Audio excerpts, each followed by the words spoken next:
प्यारे संतों, आप जी के चरणों में शीश रखकर सत सत प्रणाम। आपके अंदर बैठे परमात्मा को प्रणाम। आशा है आप सब खुश होंगे, तंदुरुस्त होंगे और प्रभु की याद में भी जीवन बिता रहे होंगे। तो फिर से एक बार आपकी सेवा में हाजिर, एक छोटी सी कहानी आप जी के चरणों में परवान करना। कहते हैं कि गुरु सिख के बुल्लों पे हमेशा गुरु की कहानी रहती है। जो गुरु सिख होता है वो हर समय अपने सतगुरु के चरणों में ही ध्यान बनाए रखता है। गुरु सिख जो होता है वो अपने सतगुरु को कभी नहीं भुलाता, श्वास श्वास सिमरन करता है। कहते हैं श्वास श्वास जो सिमरन करता है, फिर प्रभु भी उसके साथ रहता है और वो प्रभु के साथ रहता है जो भक्त होता है। हम सब जानते हैं ये बात। सिमरन में इतनी ताकत है कि कहते हैं कि कोई भी परेशानी हो, कुछ भी हो, किसी भी तरह का, कहते हैं दुख में सिमरन सब करे, सुख में करे न कोई। जो सुख में सिमरन करे तो दुख काहे को होई। कहने का भाव है कि जो भक्त होता है वो दुख में भी सिमरन करता है, सुख में भी। लेकिन जो भक्त समय आने पे, काम पड़ने पे करता है तो उसकी सुनवाई इतनी जल्दी नहीं होती। जिस तरह से हमने धन जोड़ा होता है, एकदम से हमें चाहिए होता है तो हमारे पास रखा होता है और हमारे काम आता है। इसी तरह से ये भी एक खजाना है, नाम का खजाना, जिसको कोई लूट नहीं सकता। कहते हैं धन दौलत को और चीज़ों को कोई भी चुरा सकता है, लेकिन ये जो नाम का खजाना है इसे कोई नहीं ले सकता। जितना जितना हम सिमरन करते हैं, प्रभु की याद में रहते हैं, तो प्रभु भी एक मिनट में अपने भक्त के कार्य करने आ जाता है। क्योंकि भक्त को पता होता है कि सतगुरु है, वही मेरे माता पिता हैं, उन्हीं के चरणों में रहना है, उन्हीं के चरणों से सारे सुख मिलने हैं। जब नाम ध्यान देते हैं सतगुरु जी, और वो सिमरन हम हर श्वास में करते हैं, कहते भी हैं हर सांस में हो सिमरन तेरा, यूं बीत जाए जीवन मेरा। जिनको प्रभु आनंद की अवस्था दे देते हैं, फिर वो कहते हैं हथ कारवल चित यारवल, फिर वो काम करते हुए भी प्रभु की याद में ही रहते हैं। जो ये सिमरन है और जो हमें परमात्मा ने हमें दिखाया आत्मा का घर, कहते तनु वेख वेख के जीवा। फिर उस प्रभु परमात्मा को देख देख कर सिमरन करना और अपने गृहस्थ के भी सारे कार्य करना। सतगुरु जो होते हैं वो कुछ भी मना नहीं करते। वो कहते हैं गृहस्थी में रह के पहले अपने परिवार की सेवा करो, फिर आगे बढ़ो।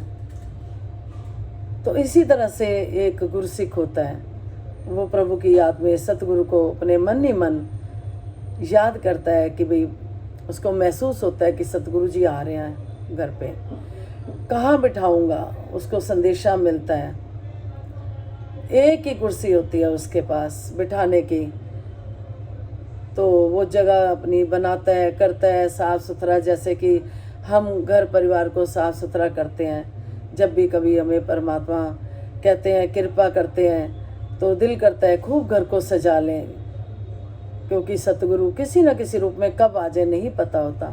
वो किसी अतिथि के रूप में भी आ जाते हैं, किसी दोस्त के रूप में, किसी फ्रेंड के रूप में, या किसी गरीब के रूप में, किसी भी रूप में आ जाते हैं। वो देखते हैं कि मेरा भक्त कितनी सिखलाइयों पे चल रहा है। तो इसी तरह से जब गुरुसिख को पता चलता है कि सतगुरु जी आ रहे हैं, वो फटाफट से सजा देता है कुर्सी को, जगह साफ करता है। जिस तरह से हमें मन को साफ रखना है, जहाँ पे अगर प्रभु का बसेरा करना है तो उसको भी हमें साफ रखना है, हर पल उसकी याद में बिताना है। तो जब सतगुरु जी आते हैं उनके पास, तो वो देखते हैं कि साथ में भगवान भी आ गए हैं। अब सीट एक ही बिठाने के लिए, एक ही गद्दी है। अब वो गुरु से घबराता है कि मैं क्या करूं, एक ही है गीत, और भगवान भी है और सतगुरु भी है। लेकिन सतगुरु ने भगवान से मिलाया, अब मैं किसको बिठाऊं? कोई भी इंसान सोचेगा कि जगह एक ही कुर्सी है, किस पे बिठाऊं? तो भक्त के मन में आता है एकदम कि मुझे तो सतगुरु ने मिलवाया भगवान से, तो वो सतगुरु को बिठा देते हैं और भगवान को कहते हैं कि आप पंखा करो, मेरे सतगुरु को आप पंखा करो।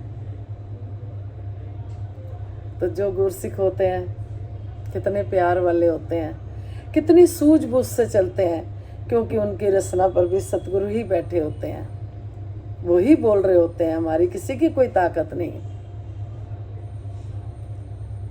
कहते भी है ना, परम पिता परमात्मा कन कन तेरा वास, करन करावन हार तू सब कुछ तेरे पास, अंग संग तुझको देख के अवतार करे अरदास, तू राजा अधिराज है मैं दासन की दास। हम तब दासन के दास हैं जब हम सतगुरु की बात को मान रहे हैं। इसी तरह से दासी थोड़ी सी बात बताएगी सिमरन के ऊपर ही। एक बार दासी सत्संग से आ रही थी, तो उस दिन पर्स नहीं ले गई थी, हाथ में ही चाबी थी घर की, छोटी सी चाबी है घर की। तो ऐसे ही ना दासी के हाथ से गिर गई चाबी नीचे गिर गई। तो दासी ने एकदम उठाई कि ये चाबी गिर गई, घर की चाबी गिर गई। एकदम घबराई कि शुक्र है मेरे को दिख गई, मैंने उठा ली। फिर दासी उस चाबी को देख रही तो मन में सोच रही कि ये छोटी सी चाबी, इससे मैं ताला खोलूंगी, अंदर जाके इतना बड़ा घर, ये छोटी सी चाबी इतना सा ताला खोलने पे इतना बड़ा घर। तो मन में भाव आए, इसी तरह से हमारा सिमरन है, कहने को बहुत छोटा है लेकिन इसमें बड़ी ताकत है सिमरन में।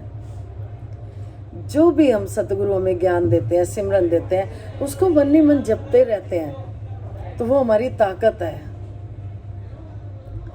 बहुत ताकत मिलती है। तो छोटी सी चाबी से कैसे सतगुरु ने मन में डाला और समझा दिया कि ये छोटी सी चाबी से घर खुलेगा तो कितना बड़ा है। इसी तरह से हम सिमरन करते हैं तो पता नहीं हमारे कितने बड़े बड़े काम हो जाते हैं। और साथ साथ हम अगर अपने कर्म भी अच्छे करते हैं, सतगुरु के वचनों पे भी चलते हैं, जो उनकी सिखलाइयाँ हम सब जानते हैं,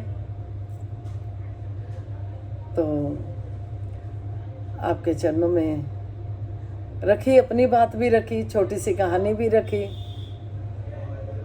तो कृपा करो, मेहर करो कि जो भी ये सिखलाइयाँ हैं वो मन के भाव आपसे शेयर करके बहुत अच्छा लगता है। आप इतना प्यार दे रहे हो, रिवीजन होता है दासी का भी, और ये होता चला जाए, और हर समय हर घड़ी हम प्रभु की याद में बिताएं।